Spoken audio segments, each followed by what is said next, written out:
Hello everyone, welcome back. Today I'm going to make supper. And to make dried beans, you got to start in the morning. You can't really just say, hey, I'm going to make dried beans and they're going to be ready. They cook 6 hours, a good 6 hours on high in my crock pot. So when you cook for dried beans, you're going to start off looking them, and that means you're going to look through the beans, make sure there's no pieces of rock or maybe bad beans or dirt, and you want to get all of that out.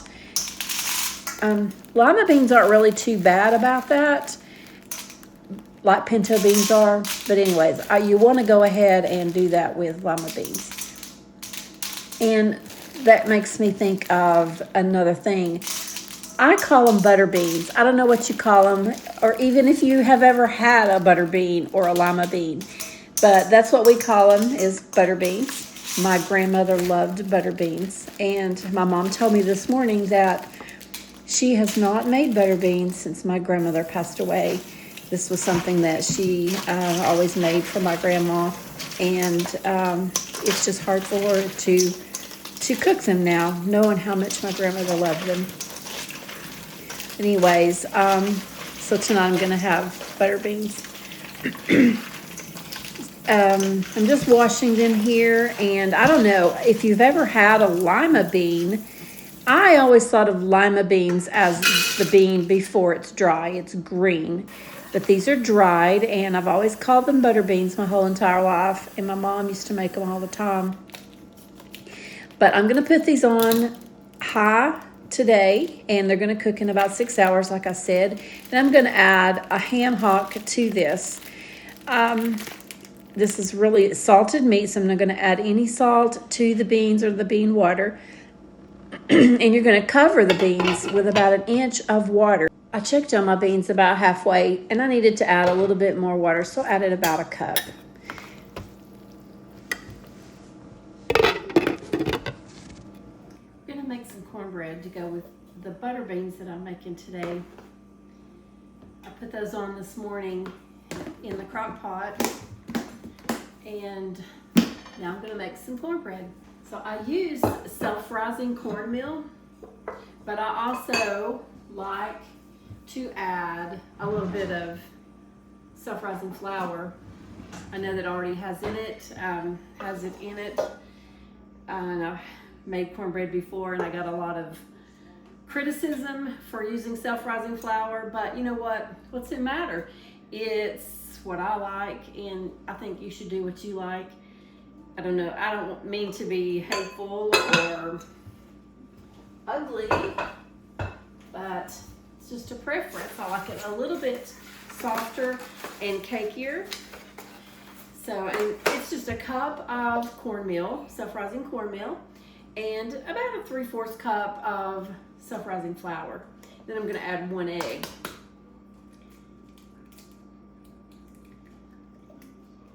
To that. And I also like my cornbread a little bit sweet. I know I got a lot of criticism for that the last time I made it, and I just like it sweet. So we're gonna put a little bit of sugar in it. Put about, I don't know, maybe a 1/4 cup, less than that actually, just more like 1/8 of a cup. I typically like to use buttermilk when I make cornbread, but all I have today is my 2% milk. Actually, this is 1%, but it'll be okay. I don't really measure. It's probably something like 1/2 cup. You just kind of go eyeball it to a batter that you like. I like it a little bit thinner, so I'm going to put just a touch more and mix it up. You're going to mix it till it's smooth, there's no lumps. And then I have my 8-inch, this makes an 8-inch pan of cornbread, and I have my 8-inch iron skillet in the oven with some butter. So I'm going to get that out in just a second and pour that in there. I'll pop it back in the oven. All right, I've got my hot butter out. I'm gonna just swirl that around and let that butter get up onto the sides a little bit. And then I'm gonna pour my batter in. You may notice my kitchen's a little bit darker. I don't know why. Some days I don't like to turn the light on. I'll just like the sunlight coming through my window. It just seems a little bit more calm. We all need a little bit more calm in our life, don't we? So there we go. There's my cornbread. I'm gonna pop that back into the oven. It's preheated at 400 degrees, and I'm gonna cook it for about 35 minutes. We just keep an eye on it until it's golden brown.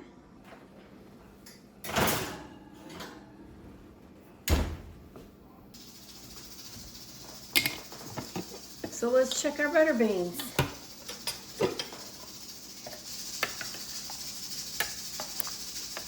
Let's take the ham out, and we're gonna let that cool so that we can take the meat off of this and get rid of all the bone and the fat. It's a little bit of fat. I hate fat. All right, so I'm gonna take the back of my spoon and smash some of these beans against the side of the crock pot. That will give us a thicker soup on our beans. And I tell you, my favorite part of these beans, I mean, they're rich and buttery and smooth, but my favorite part, if I can get a piece, is the skin. I love the skin off of those beans. You can see a little bit. I don't know, am I weird? You can hear in the background my pressure cooker. I have last year's turnip greens that I just took out of the freezer, and I'm pressuring those in my pressure cooker. There's some of that wonderful skin off that bean. I just love that so much. That's my favorite part. So I'm gonna finish my butter beans off. Gonna let the ham cool. Here, letting the ham cool. Then I can take it off of the bone. Then I also have turnip greens in my pressure cooker. Just makes them tender, and especially if they've been in the freezer, you don't even have to thaw them. Just pop them in that pressure cooker. Or you could use an Instapot. And then I have my cornbread baking in the oven. All right, let's see if this ham is cool enough to take off this bone, and we're gonna add those back to the beans when I get that finished. And it is, so far, these little pieces are cool. Oh yeah, look at that. Look at that ham. So, yeah, I was telling you about my grandmother. Her name was Louise. In the end years of her life, she was not able to do a whole lot. She couldn't walk very much. And my mom took care of her pretty much by herself. I had a little boy, and my sister had little kids as well. So did my brother. And my mom took care of her mother pretty much all by herself. So I'm gonna have butter beans tonight and think of my grandmother. I'm gonna add the ham back to the beans. And look at that. Oh my gosh, I cannot wait to eat some of these beans. I'm gonna stir that back in. And those pieces of ham will soak up some of that juice from the beans. And the beans are already probably salty enough. I'm gonna add some pepper, and I will taste it and see if I need some more salt. So they are plenty salty enough from that salted ham. But I'm gonna add just a little bit of black pepper. And that's probably more than I needed, but it'll be okay. We'll stir that in. It's probably about 1/4 teaspoon is all I really need in these, but that's plenty. Perfect.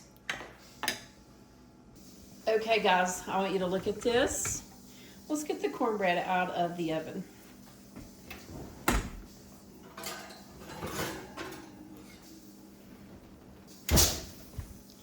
Can you see that beautiful cornbread? Oh my goodness, it popped up. So I already know that has stuck to the pan. I'm not sure why, but we're gonna flip it out anyway. And it'll be just fine.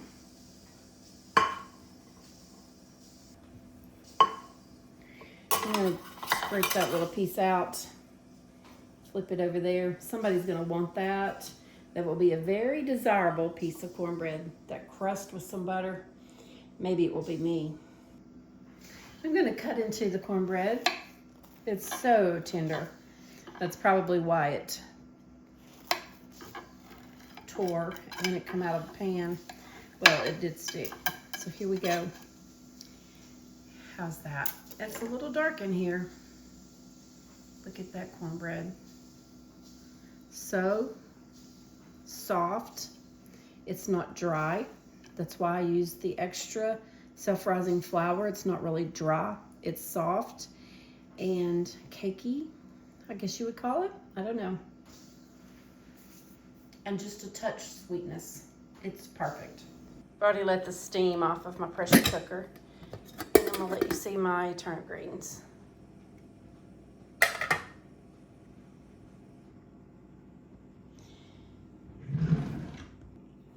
So here they are, just tender. And I don't know, if you like turnip greens or greens, they have just a little bit of a bitterness. Just put a salt and butter on those and they are really good. These are perfect. So if you ever have made turnip greens and you've never used your pressure cooker or your Instapot, maybe you could try that. Cooks them so much faster. I know that when you cook them just in a pot on top of the stove, it takes a long time to get them this tender. And these are just perfect. I probably pressured these about 25 to 30 minutes on medium to medium-low heat.